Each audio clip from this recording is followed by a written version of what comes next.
Hi, and welcome to my studio, my very disarrayed studio in Wonderland in Taos, New Mexico. And I should tell you that this place is usually like, this is my darling. I love this space. And it's usually so perfect, sometimes messy, but strategically designed. And now, since starting to doing the packing up process, actually all of 2020, we've been slowly doing some packing. It's really discombobulated, and you have to know that that bugs the shit out of me, because in the finder here, I can see my beautiful handmade bookshelves, right? Woo, there we go. They're just, it's all crap because of the move. Look at that. They used to have the prettiest little colored books, and these guys over here all had fabric, and there were figures and puppets in them, these Bali cabinets I have over here. Anyway, the joys of moving, right? So on that note, like, this is my first shot from Taos. This is my first video after landing a week ago back home, and the kids are so glad I'm here to be reunited with my puppers, and mom's glad I'm here and to be reunited with her is and honestly, if I could, I would hug the mountains and the wild horses out here and the sage. It's just so incredibly beautiful, and I feel so lucky to have lived here for the past 15 years. And it's really been my first home where I felt truly at home, because before that, I was raised in Florida and Texas. Talk about, okay, no offense to people who live there, but for me, who has Celtic and Nordic blood, both Texas and Florida were terrifying to my system, to my soul, and into my weather, my internal weather thermometer. And then I moved around a lot. So when I landed here in 2006, it was like finding my home, at least my first home. And so packing up isn't just daunting for logistical reasons. Packing up is saying goodbye to a loved one. So yes, we have landed here. Before we left the UK, we were able to get our residency, both of us. We were able to get a bank account, which was no small task. And we were able to make contacts with some people who are helping us develop feelers into the rental market, because obviously we're not going to be able to buy, not quickly anyway. So that's the plan. The plan when we came home, we have a few irons in the fire in the UK as far as places to rent that could be really juicy. But the one we really, really want, we won't know until after the new year, because it's a long story and it's out of our hands. But I'm super, super, super excited to share it with you if it does come through. If it doesn't come through, mom's word, we don't even need to talk about it. We should just talk about what is happening and what is exciting. So I don't mind telling you that I am completely overwhelmed. We have mostly just rested this past week, but laundry and cleaning and whatnot, we've done those things, but just surveying this place and how much we have to do to be able to move, and not just move our home, we're moving a museum, and we're moving what we've set up. That's Moosh playing with his ball. We've also set up, two rooms that we have spaces for people to come stay as an artist retreat, and we're moving those too. And what it looks like right now, the way that's going to happen, no, we're not playing right now. We'll play later. Mooshie, no. He's just going to keep that up. He's just going to keep squeaking. So this is 2020, we can deal. The way that we're going to handle that is, since we don't know how the museum will go forward, and we don't have the infrastructure for a shared community to help support that endeavor, the first step is getting over there and getting ourselves a little home that we can live in and begin to make more contacts and look into setting up a charity, look into what kind of grants we can get, set up crowdfunding, whatever that's going to look like, and however we're going to move forward. We know that we need to be over there when we start so that we have more flexibility to explore all the options and really pull people together, pull community together once we have our foot over there. So we're going. The target date will be next spring, but it's completely dependent upon what we find and what doors open for us for a home, for a house.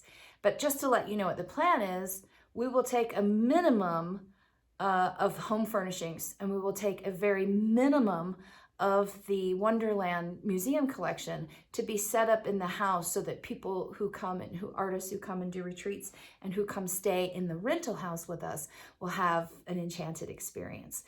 Everything else is getting stored. This just so freaking overwhelms me. Let me tell you why. When I moved to Taos, it was, I know you guys can't imagine, so I have to try and figure out a way to spell it out for you. I had a warehouse, a 2,000 square foot warehouse full of inventory to sell, plus the gallery, the museum collection. So I had a storage, a warehouse, an office space, offsite office space, and 2 storage units, plus a 5-story house full of collection. And so it took us like 8 trips to move all of that and multiple moving vans to Taos. And we had to put many things in storage for many years. And it's expensive, and it's painful to know that these beautiful items and soul-filled creatures who need to be communicating with dreamers and artists everywhere were in boxes in storage. So when we finally got this place 10 years ago, I said, I will move one more time, and that will be wherever we set up the museum. I will move only that time, because I refuse to have storage again. Because we got this house, we managed to get everything out of storage at last, and that was just a few years ago when we finally emptied the last storage unit. So to think that the majority, like we're going to sell some things, we're going to give away some things, but the majority of the family the collection that I would leave to future generations in a museum, that's all going to go in storage. And this makes me vomit a little bit in my mouth, because I feel the love and the magic and the pulse in these. It's paintings, it's sculptures, it's stories, it's an energy field, it's a family. And so breaking it apart feels so sad to me. And yet that's the sacrifice that I feel called to make based on the whoosh. And in the next video, you'll see this is labeled part 1. In the next video, I'm going to talk to you more about some things that are upcoming and how you might be involved. And I'm also going to talk about not giving up on your dream and what it takes. And a little bit of taste of that is simply this. You heard me when I started this journey talk so much about the whoosh, and I've talked continually about the whoosh since being in Scotland and England. And this is what I'm realizing as I land here, that this dream that I've carried for so long, it's been simmering, it's been cooking, it's been marinating. And now the whoosh has finally happened around it. And it's taken me overseas, and it's completely illogical. It's not convenient. It's not casual. It's not easy. It doesn't come without sacrifice. I'm talking about, I could be months or a year without my dogs. I could be months or a year without my friends and my family while we go over there and get established and find things like dog sitters and vets and where we're going to live and make sure we have a fence and all of that. So sacrificing my family to some degree for this vision is no small thing.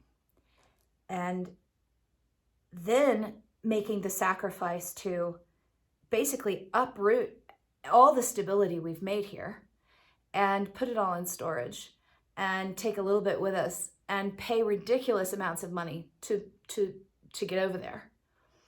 All because there's this energy that we're building something and satisfying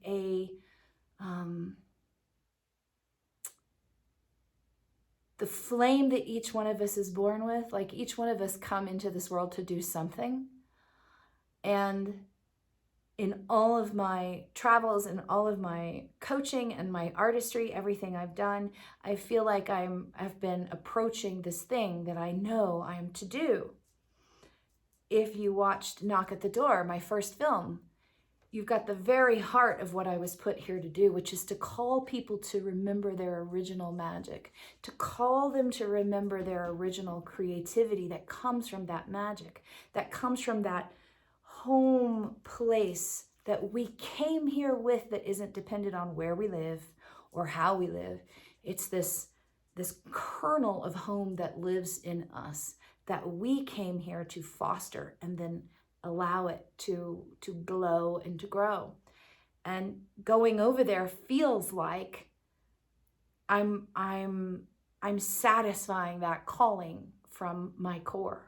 And I don't know what it's going to look like, and I don't know how big it's going to be, and I don't know what all it will morph into being, but I know it's way bigger than me.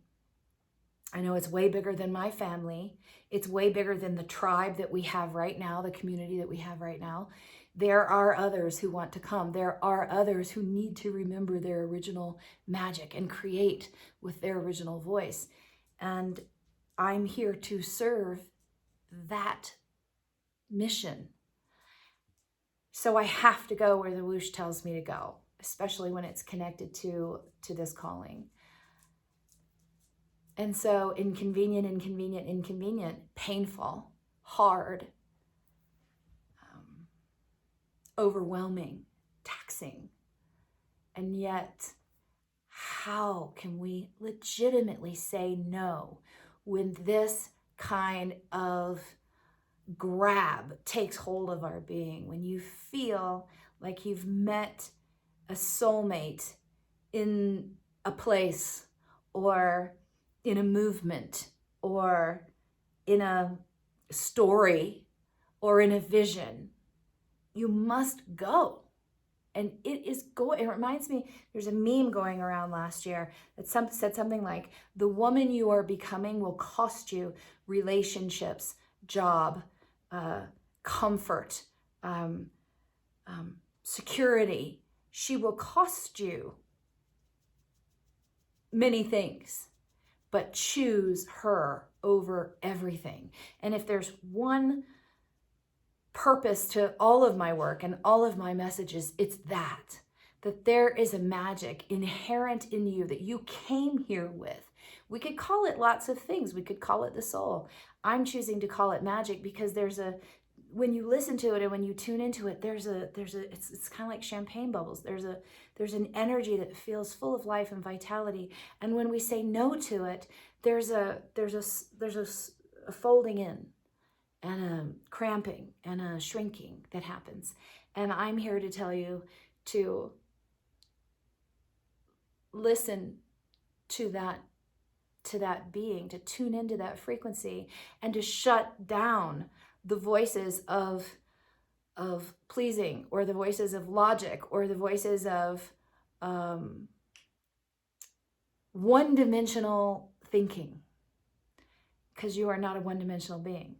And one-dimensional thinking can be, this doesn't make sense, I don't know why I'm doing this, it's way more convenient to stay here, the costs are lower, whatever that is. But when that energy is alive in you and it tells you to go, you go. If it tells you to continue following this journey, if the whoosh is that way, then you follow it. And I'm really here today to tell you this is incredibly overwhelming for me.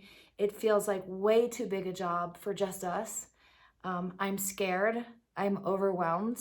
I'm also thrilled and excited. I feel something magic this way comes. It's like I can sense that the night circus is about to appear on the lawn. And I've been invited to be the ringmaster for the night, or for a few years. And that's what's going on. And so how do you say no to that kind of invitation? You don't.